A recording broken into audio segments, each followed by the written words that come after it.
Hello guys, तो आज हम बात करेंगे 11, 12, 13 और 14 चैप्टर में जो चीज़ें हम छूट गई थी, जो नहीं पढ़ाई, उसको कवर करेंगे। तो सबसे पहले 11 चैप्टर से बात करते हैं ओज की।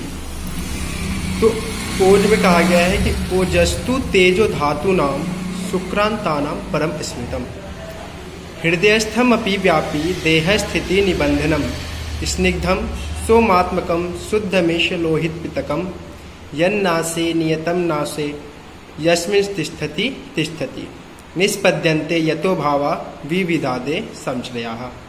अष्टांग हृदय सूत्रस्थान 11वां अध्याय 38वां नंबर श्लोक। तो ओज क्या है? ओज जनरली इम्यूनिटी को बोला जाता है, यानी रोग प्रतिरोधक क्षमता। ठीक है, तो ओज है कि रस से, इसका लक्षण यानी डेफिनेशन क्या है कि रस से शुक्र पर्यंत समस्त धातुओं का सर्वश्रेष्ठ तेज को ओज कहते हैं। ओजस्तु, ओज है तेजो धातु नाम, धातुओं का तेज, शुक्रंतानाम परम स्मृतम, मतलब रस से लेकर शुक्र तक जितने भी धातु हैं उन सभी का जो सर्वश्रेष्ठ से तेज होता है, जो एनर्जी होती है, उसको ओज कहते हैं। ठीक है, और ये ओज जो है रोग प्रतिरोधक क्षमता ही होती है, जो हमें शरीर के विविध बीमारियों से लड़ने में मदद करती है। स्थान कहाँ है ओज का? तो ओजो हृदयस्थम अभिव्यापी देह स्थिति निबंधनम, मतलब ये हृदय में स्थित है और संपूर्ण शरीर में व्याप्त है। ठीक है, हृदय में स्थित होकर कहाँ? पूरे शरीर में व्याप्त है। इसका गुण क्या है?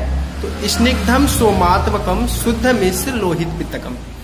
स्निग्ध है, सोम यानी सौम्य गुण, यानी जलीय गुण से युक्त है, शुद्ध है और लाल और पीला वर्ण है, इसका कलर जो है लाल और पीला है। कर्म क्या है? तो यन नासे नियतम नाशो, मतलब इसके नाश होने पर मनुष्य का नाश हो जाता है, यानी मृत्यु हो जाती है। यस्मिन् तिष्ठति तिष्ठति, और इसके रहने पर मनुष्य जीवित रहता है। निष्पद्यन्ते यतो भावा विविधादे संश्रया, मतलब इसके रहने के कारण विविध प्रकार के कांति यानी और पराक्रम आदि भाव मनुष्य में दिखते हैं। ठीक है, तो जनरली हमारे शरीर को क्या करता है? मेंटेन करता है, विभिन्न प्रकार के रोगों से हमें रोकता है। ठीक है, तो ओज बहुत इंपॉर्टेंट है। अब बात करते हैं ओज क्षय की, मतलब जो ओज का क्षय हो जाएगा, ठीक है, डिक्रीज इन द इम्यूनिटी, तो क्या होगा? तो ओज क्षीयते कोप शुद्ध ध्यान शोक श्रम आदि विभेति दुर्बलो अभीक्षणम ध्यायति व्यथिते इंद्रियाः दुच्छायो दुर्मना रुक्षो भवेत् सामश्च तत्क्षये जीवनीय औषध शीर रसाध्यास्तत्र भेषजम। अष्टांग हृदय सूत्र स्थान 11वां अध्याय 39 नंबर श्लोक। मतलब ओज के क्षीण होने का क्या कारण है? क्यों इम्यूनिटी कम होती है? ओज कम क्यों होता है? तो कोप, क्षुधा, ध्यान, शोक और श्रम।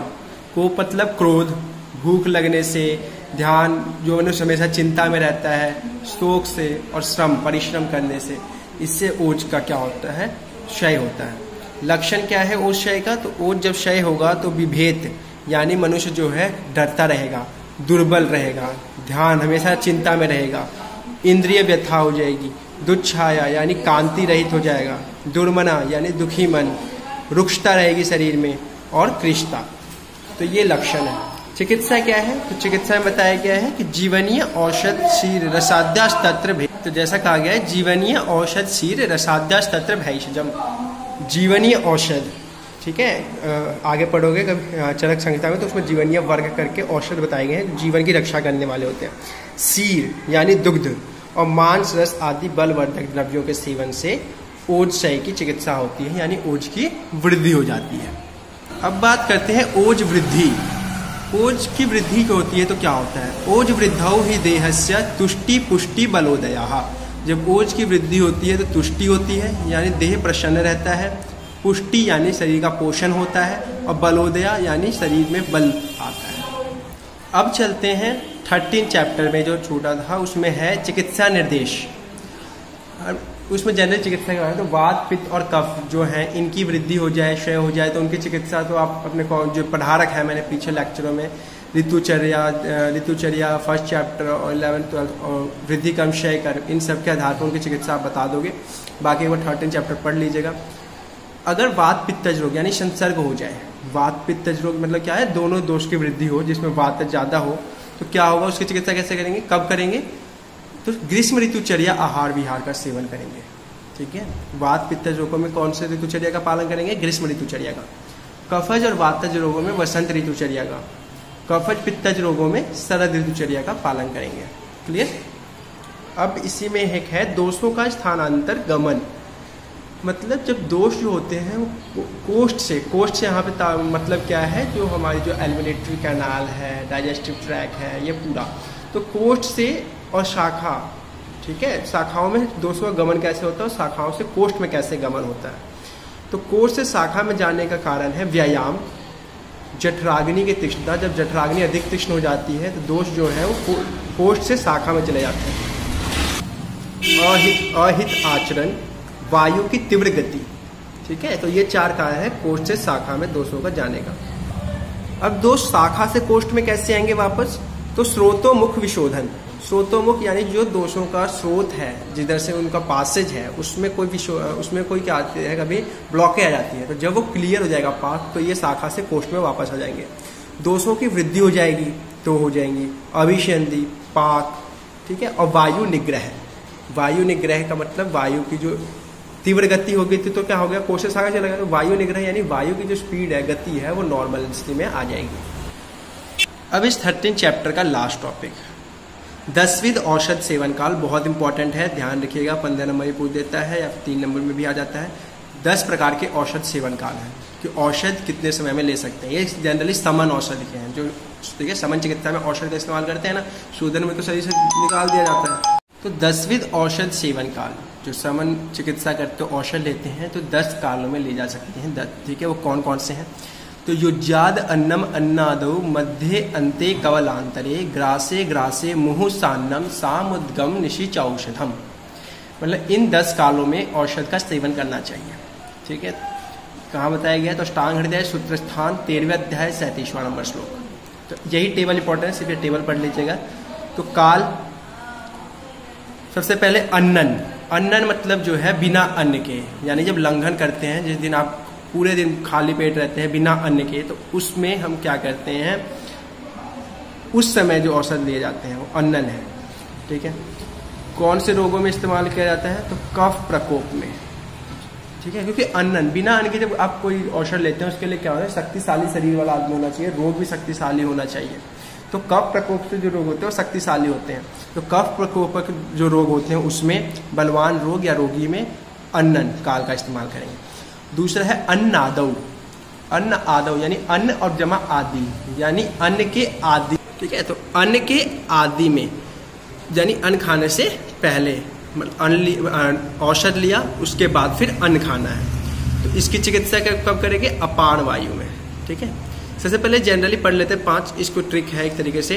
तो अन्नादौ। तीसरा क्या है? मध्य। मध्य मतलब खाना खाने के बीच में, पहले अन्न खाया, फिर औषध ली, फिर अन्न लिया। जैसे खाना खाने के बीच में मध्य में पानी पीते रहते हैं, उसी प्रकार से।